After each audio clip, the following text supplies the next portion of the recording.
Hasta donde llega mi conocimiento, no existía video alguno en YouTube que narrase la historia de la que para mí, y también para la que muchos de ustedes, estoy seguro, es a día de hoy la banda extrema más importante de la actualidad. Me estoy refiriendo, por supuesto, a los australianos ULCERATE. El día de hoy, en este canal, vamos a conocer la historia completa de ULCERATE. Así que, antes de comenzar, les pido por favor que si disfrutan del contenido de metal, se suscriban a este canal, activen la campanita de notificaciones y dejen un like para que podamos seguir día a día trayéndoles este contenido. Ahora sí, la historia de ULCERATE. Los inicios de esta banda datan del año 2000, antes que todo bajo el nombre Bloodwrath. Los miembros fundadores de este grupo fueron Jamie Sandmerat, Michael Hogarth y Mark Sini, dos de los tres que hoy siguen llevando la batuta de la banda. En el año 2002 se le cambió el nombre a la banda ULCERATE y 10 años después, en 2012, Jamie finalmente habló de por qué decidieron ponerle ULCERATE a la banda. Dijo lo siguiente el baterista: hoy en día el nombre del grupo no me gusta mucho, pero es el que es y no tiene sentido cambiarlo. En nuestro primer demo teníamos una canción llamada Ulceration y líricamente esa canción parecía definir gran parte de nuestra base conceptual en ese momento. Estábamos operando bajo otro apodo y nuestro vocalista en ese momento tenía un enfoque mucho más blasfemo en las letras. Así que desarrollamos el apodo de ULCERATE como una infección metafórica de la mente, supongo que específicamente debido a la religión. Entonces, en ese momento éramos adolescentes y el título ligeramente mordaz era mucho más atractivo de lo que sería hoy. A lo largo de los años, ULCERATE también ha destacado que, aunque no es el caso de todos los músicos, su aislamiento geográfico desempeñó un papel crucial desde el principio en el desarrollo de su sonido. La falta de acceso a shows internacionales en vivo significó que su influencia provenía principalmente de sus pares locales, sin un punto de referencia más amplio sobre la calidad de una actuación en vivo. Continuando un poco con la línea cronológica de la banda, a principios del 2002 el guitarrista Jared Comerer y el vocalista James Wallace se unieron al grupo mientras que Shinny abandonaba el mismo. La banda comenzó a trabajar en su material para su primer lanzamiento, el demo del 2003, llamado ULCERATE, y cambió su nombre a ULCERATE, ¿no? Antes de la publicación de dicho demo. En el 2004 la banda publica su segundo demo, titulado The Coming of Genocide. Ambos demos fueron más tarde compilados y publicados por The Flood Records y Deep Send Records bajo el título The Coming of Genocide, y de esto vamos a comenzar a hablar. En el año 2006 se publica este primer recopilatorio de ULCERATE llamado The Coming of Genocide, con James Wallace en voces en este momento, y es un sonido muy distinto a lo que conocemos ahora. Escuchen un poquito.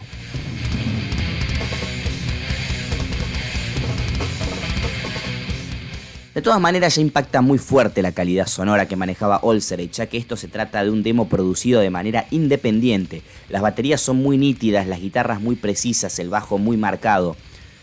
Las canciones se destacan por su combinación de riffs rápidos y partes lentas con estructuras muy dinámicas, y el bajo agrega mucha profundidad a todo lo que escuchamos. El sonido de ULCERATE en este material es clínico y brutal, similar al de bandas destacadas en el death metal moderno como Deeds of Flesh, Gorgasm, Nile y Hate Eternal.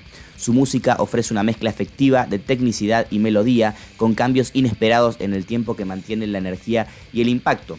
Varios de los grupos que he mencionado han sido citados como influencias por ULCERATE, puntualmente Hate Eternal o los primeros trabajos de Nile, aunque por supuesto los más grandes padres de este estilo que han influenciado a la banda han sido actos como Gorguts o como Immolation. Este demo, o más bien este recopilatorio, le dio a la banda su primera experiencia de atención internacional y respuesta crítica. Eventualmente un cambio de formación introdujo al vocalista Ben Reed y al guitarrista en vivo Michael Rothwell en la terna del momento. Además, quien eventualmente se convirtiera en vocalista de la banda, Paul Killand, entró como bajista a ULCERATE. Desde aquí comenzaron los preparativos para el álbum debut de la banda, lanzado a través del sello holandés Neurotic Records en 2007. Me estoy refiriendo, por supuesto, a Of Fracture and Failure.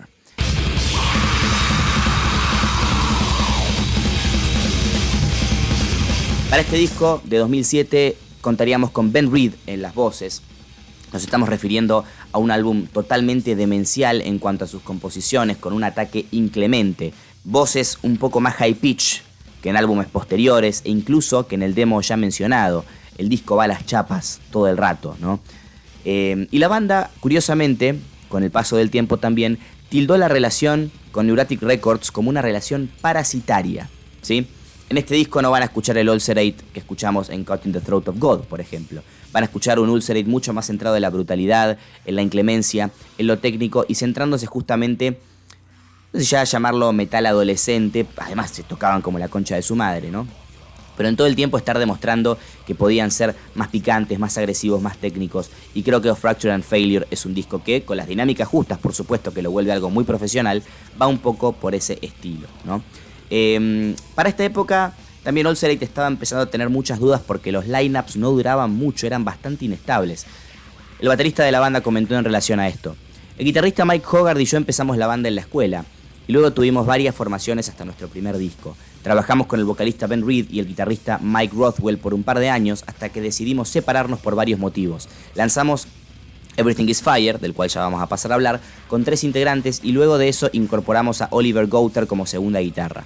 Ha sido siempre difícil mantener un line-up consistente en esta banda, tanto en términos de habilidad para tocar y en dedicación.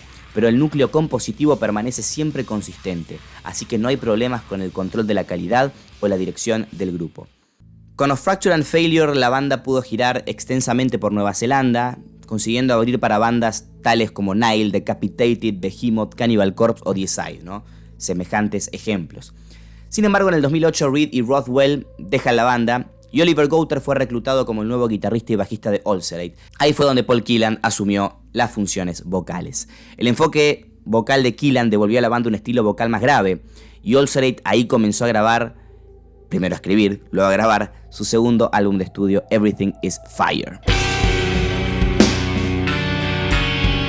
Acá las cositas cambian un poco y Jamie lo describe de la siguiente manera: ciertamente estuvimos buscando algo más cálido, algo que suavice los bordes del sonido de A Fracture and Failure.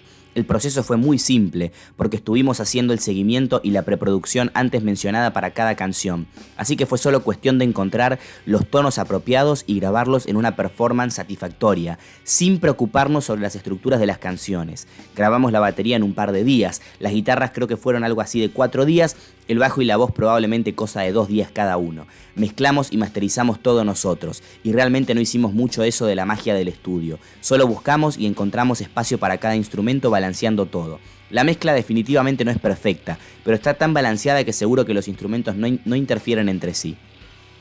Sobre Everything is Fire del año 2009, el segundo disco de Ulcerate y el primero con Willow Tip Records, la música ya la encontramos mucho más dinámica y empezamos a percibir la gran mayoría de elementos que conocemos del Ulcerate actual. Climas, riffs más pronunciados, con notas más prolongadas, más dramáticas, mayores capas de instrumentación. Las voces de Killand le proveen a la música un aura mucho más cavernosa y mucho más grave de lo que conseguíamos con las voces de Reed, por poner un ejemplo, ¿no? Tuvo una gran recepción Everything is Fire y sin lugar a dudas empezó a sentar las bases de lo que sería el estilo característico de Ulcerate.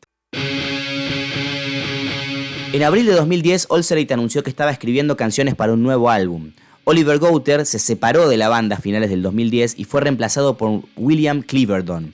La banda lanzó su tercer álbum, The Destroyers of All, el 25 de enero de 2011 a través de Willow Tip Records. El álbum fue lanzado habiendo sido compuesto solamente por los 3 miembros principales que escribieron.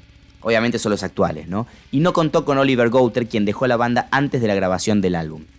Este disco, en la prensa en su época, se comunicó de la siguiente manera: ambicioso, opresivo y expansivo, con un estricto apego a la tradición de total desolación por la que la banda se está haciendo conocida. The Destroyers of All presenta la escucha más atmosférica y desafiante de la banda hasta la fecha.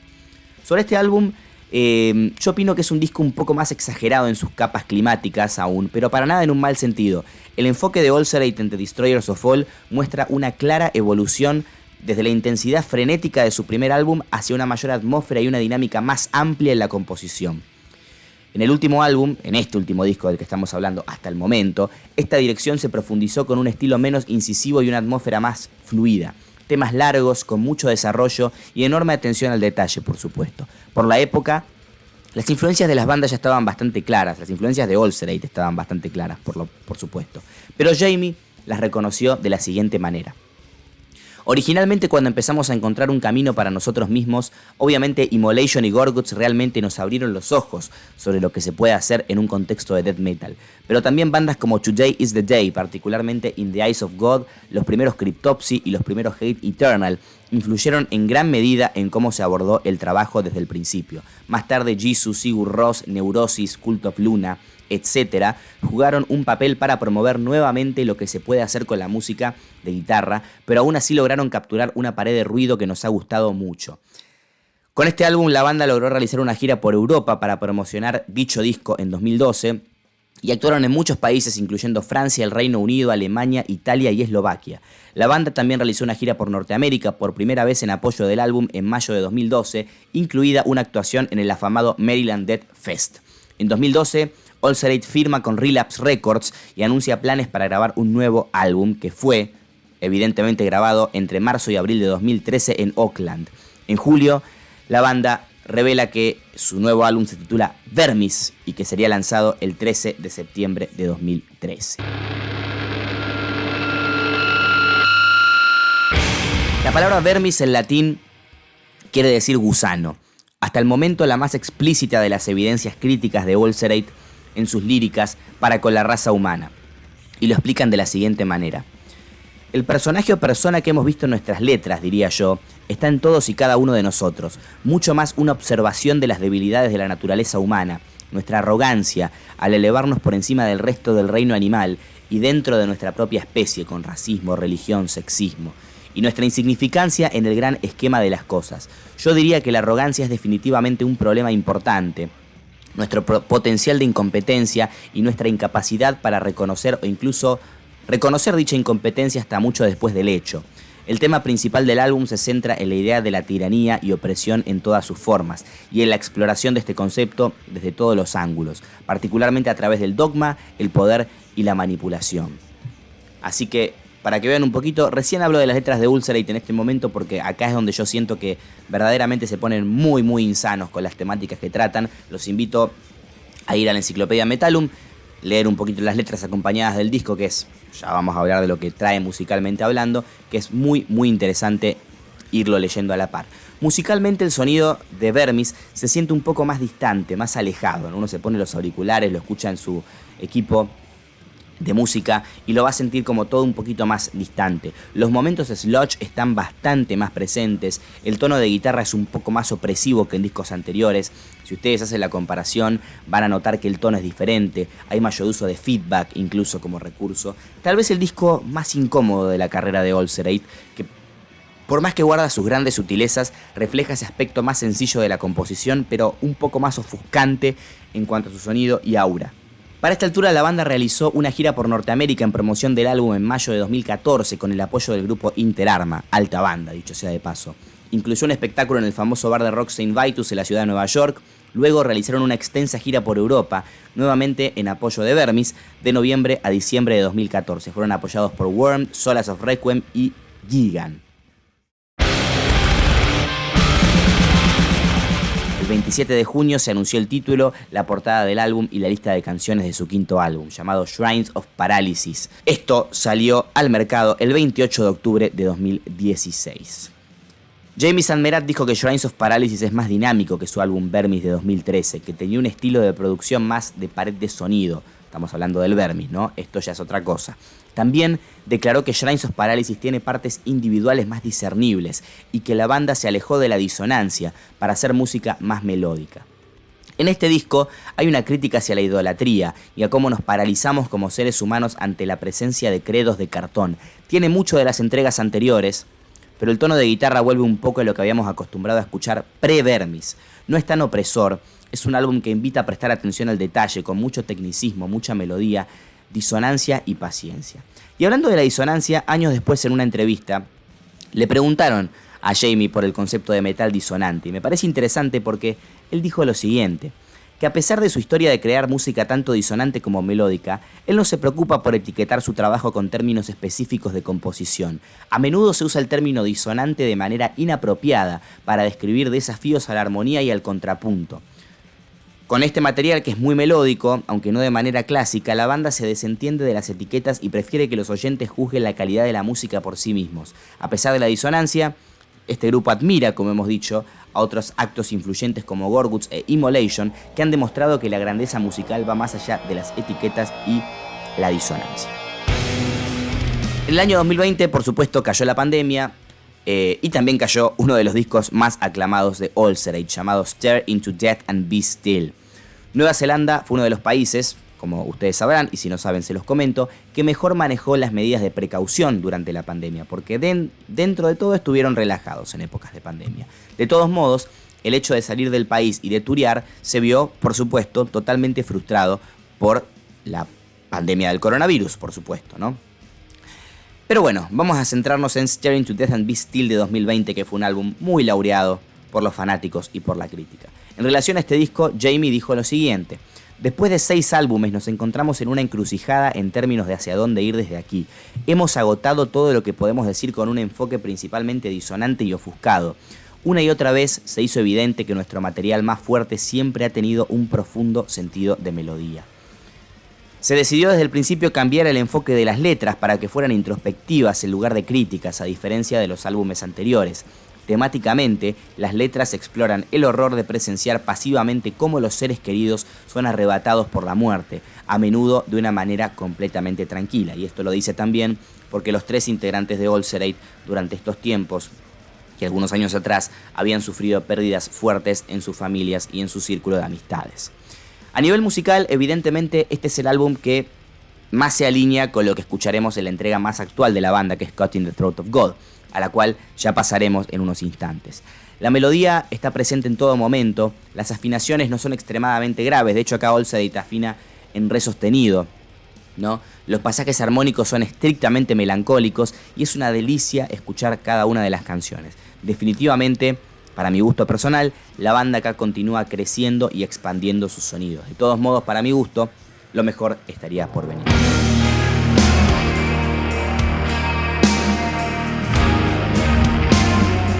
Y es así como llegamos a Caught in the Throat of God. Por supuesto, luego la banda puede empezar a girar nuevamente. De hecho, en noviembre del 2023 lograron visitar México. Han declarado en entrevistas que está en los planes para fines de 2025 recién una potencial gira por América Latina, así que crucemos los dedos. Pero bueno, este 2024 llega el que para mí, estoy grabando esto un 15 de septiembre, hasta el momento es el mejor disco de metal del año, Cutting the Throat of God. Ya hace un tiempito la banda había firmado con Vermius Producciones porque en sus palabras es un sello que se alinea un poco más con sus postulados, digamos, musicales y líricos y conceptuales, ¿no? A diferencia de Relapse, de quienes tienen muy buenas referencias, pero por cuestiones más artísticas decidieron abocarse a lo que es el trabajo con Vermius. Según Jamie, Cutting the Throat of God es la culminación de poco más de 2 años de trabajo casi diario. Es la siguiente etapa en su desarrollo de la visión de la banda. Él comentó que con suerte el tiempo lo convertirá en un álbum al que la gente volverá una y otra vez, cada vez revelando nuevos detalles. Y déjame decirte, Jamie, que estoy plenamente de acuerdo. Es un disco que vengo escuchando varias veces por mes desde que salió y siempre le encuentro una capita diferente y más interesante que en la escucha anterior. La banda, al inicio de las sesiones de composición, notó que estaban creando una atmósfera de inquietud, tristeza y temor. Al desarrollar las letras y visualizar esta atmósfera, Paul y Jamie coincidieron en conceptualizar un purgatorio alcanzado tras romper el código moral interior, generando pavor y remordimiento. Este concepto, resumido como un infierno que se replica a sí mismo, se reflejó en el título Cutting the Throat of God, elegido por su severidad y su audacia. Y en este álbum musicalmente tenemos una continuación para mi gusto de lo que habíamos escuchado en Stare into Death and Be Still, pero llevado aún más allá. Las melodías son más desafiantes, son más introspectivas.